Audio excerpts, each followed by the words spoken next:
Alien generals called humans cowards. We sent two legends. The Bogeyman and Baba Yaga. HFY sci-fi story begins story. There were three things every species in the Orion expanse believed about humans. They were unpredictable. They were stubborn. And above all, they were dangerous when provoked. But the alien coalition known as the Threx Dominion refused to accept this. Their generals mocked humanity, calling them soft-fleshed cowards, brittle-boned primitives, and a species that hides behind technology instead of fighting like warriors. These generals, hulking reptilian strategists and towering insectoid warlords, broadcast their insults openly across galactic channels, laughing as human diplomats clenched their jaws and ignored the provocations. Humanity had always tried to maintain peace. Right up until the Dominion attacked the human colony of Astra 9. Right up until they bombed settlements, burned crops, enslaved colonists, and sent a message to every world. Humans hide and whimper. They are unfit to stand among true warriors. The Dominion believed that humans would fold. That they would negotiate. Apologize. Retreat. Instead, humanity sent two people. Two names spoken only in the deepest corners of military history. Two legends. The Boogeyman and Baba Yaga. The Dominion did not know these names yet. They would. And the galaxy would never forget them. Part 1. The Fall of Astra 9. Astra 9 had been a peaceful frontier planet, home to farmers, engineers, teachers, and families trying to build a quiet life. Sergeant Rhea Solari, the colony's chief of security, watched helplessly as Dominion ships descended like black daggers from the sky. Her militia fought bravely but was overwhelmed within minutes. Plasma beams tore through their defenses. Entire villages burned. Rhea held her position on a ridge overlooking the Central Valley, taking down invaders one after another, but even she knew it was hopeless. The Dominion wanted to make an example. Their commander, General Zartho, marched into the settlement square with his elite soldiers in tow. He stood over 3 meters tall, armored in scaled plates that shimmered with heat. His first act was to broadcast a message across human space. The message would become infamous. Human civilians whimper. Human soldiers flee. We seek warriors, yet humanity produces only cowards. He laughed as if he had delivered the punchline of a joke. Rhea gritted her teeth so hard her jaw hurt. She was captured with dozens of others, thrown into containment cages and forced to watch their world fall. But she refused to break. She whispered to the prisoners, "They'll come for us. Earth always sends someone." Zartho heard her and smirked. "Let them come," he said. "Their fear will season the hunt." He couldn't have known that humanity kept two monsters on a leash. And now the leash had snapped. Part 2. Earth's response. The emergency transmission from Astra 9 reached Earth within hours. The Dominion expected the United Earth Council to panic. To beg. To gather fleets and diplomats and waste precious time.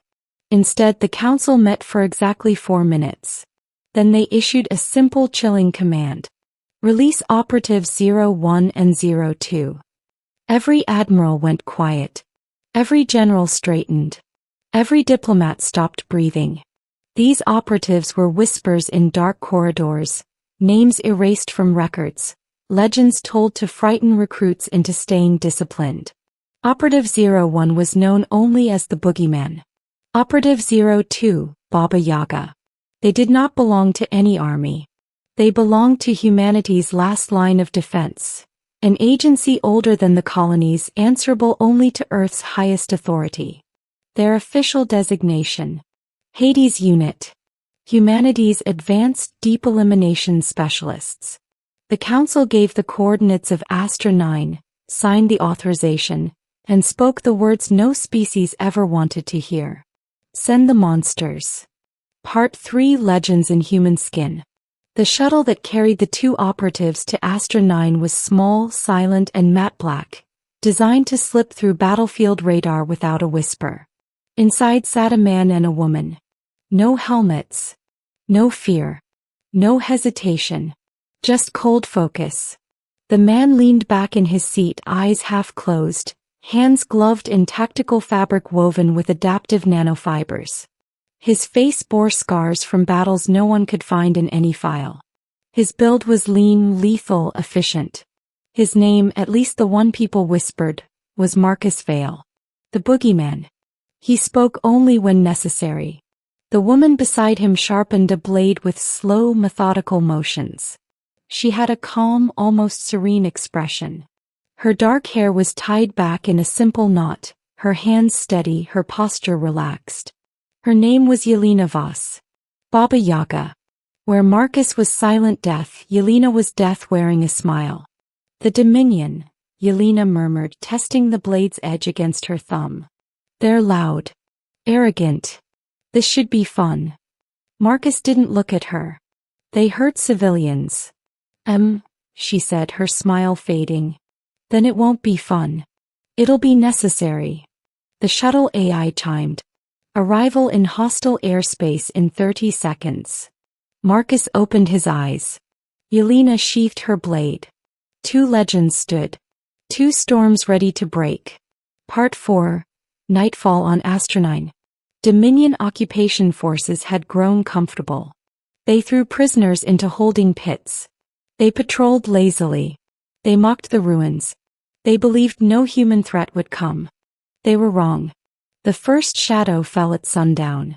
A squad of Dominion soldiers patrolling the forest perimeter stopped in their tracks when they noticed a body hanging upside down from a tree branch. One of their own. Armor carved open. Throat slit. A message carved into his chest. Run. The Dominion lieutenant hissed in fury. Fan out. Find the coward who... A whisper. A blur. A snapped neck. They never found him. The soldiers died so quickly they didn't even have time to scream.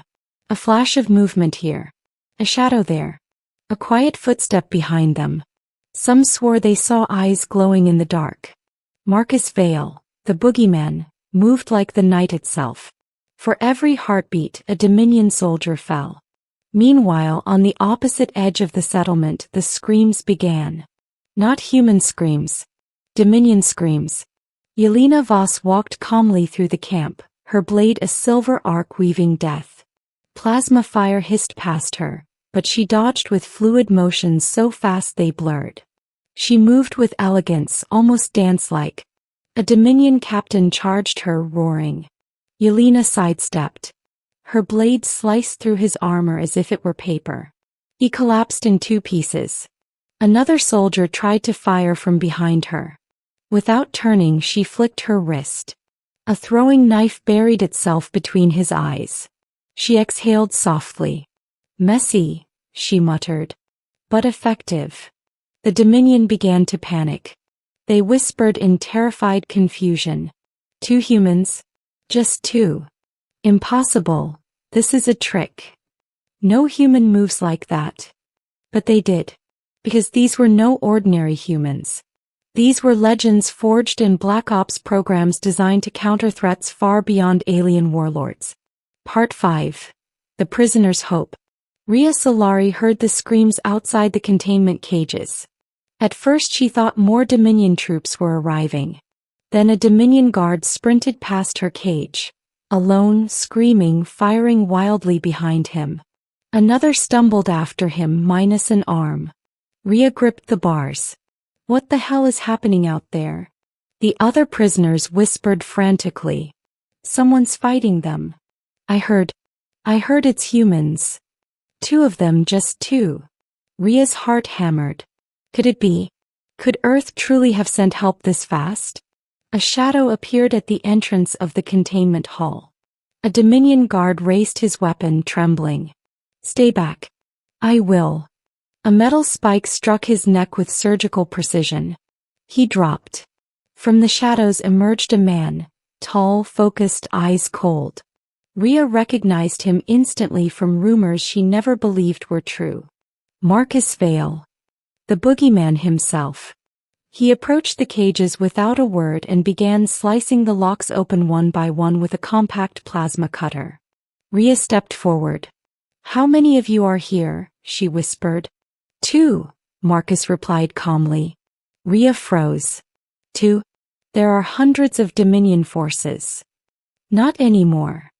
His tone was flat. Factual. Not a boast. A report. Before Rhea could respond, another figure entered the hall. Yelena Voss, wiping blood off her blade with a cloth. Prisoners secured? She asked. Marcus nodded. He turned to Rhea. You're the security chief. Good. You'll help evacuate. Rhea stared. You two, you're really doing this alone? Yelena shrugged. They called humans cowards, she said. We thought we'd show them their mistake. Part 6. The General's Last Stand. General Zartho paced in his command tent, mandibles twitching irritably. Status report. His officers trembled. General, the humans, they are cutting through our forces like. He requested a status report, not excuses, barked another officer. Zartho slammed his fist onto the table, cracking it. Are you telling me 2 humans, 2, are capable of annihilating an entire Dominion war battalion? None of his officers dared to speak. Zartho hissed. This ends now. Prepare the plasma obliterator. Level the entire forest if you must. One officer raised a trembling claw. General, the obliterator requires manual calibration. Then calibrate it. General, the calibration chamber is outside the perimeter. Zartho froze. Because outside the perimeter lay the 2 legends. The tent lights flickered. A whisper drifted through the air. Yelena's voice. Come. General Zartho. Zartho spun, reaching for his blade. Marcus Vale stood behind him. Silent. Motionless. Like a shadow wearing human form. Before he could strike, Yelena stepped into view, her blade resting casually on her shoulder. You insulted our people, she said softly. You hurt civilians. You called us cowards, Marcus added. Zartho roared, charging them. His size meant nothing. His armor meant nothing. In 15 seconds it was over.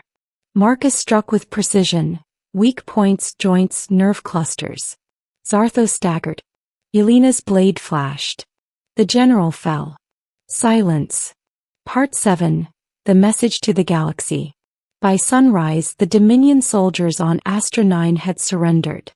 Those who survived spoke in terrified whispers about the 2 humans who moved like spirits of vengeance. The prisoners were freed. The colony reclaimed. Marcus and Yelena stood atop the ruined command post as Rhea activated the captured Dominion transmitter. What should we broadcast? She asked. Yelena smirked. Truth. Marcus typed a single sentence into the transmitter. A message that echoed across the galaxy. A message that would be etched into history. 2 humans walked into a Dominion war camp. None walked out. He paused. Then added something else. Call us cowards again.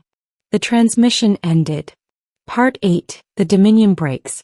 The reaction was immediate. Other species replayed the message in stunned silence. Some refused to believe 2 humans did this. Others whispered ancient human stories. The myths and monsters that supposedly hunted threats in the dark. The Dominion generals panicked. They had expected weakness. Instead they provoked nightmares made flesh. Their propaganda shattered. Rebellions ignited. Entire battalions deserted rather than face the human shadows. And in the center of it all, Marcus and Yelena returned to Earth quietly without celebration. Because legends did not need applause. They just needed results. Part 9. Epilogue. Weeks later, Astra 9 was rebuilding.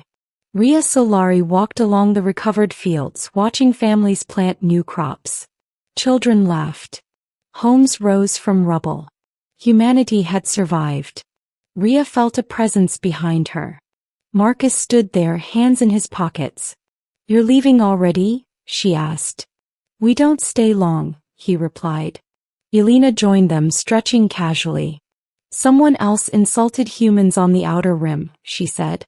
We might visit. Rhea chuckled, shaking her head. Are you really just two people? Marcus looked at her. No. Then he walked away. Elena smiled gently. We're just the ones who answer first. And with that, the Boogeyman and Baba Yaga disappeared into the stars once more.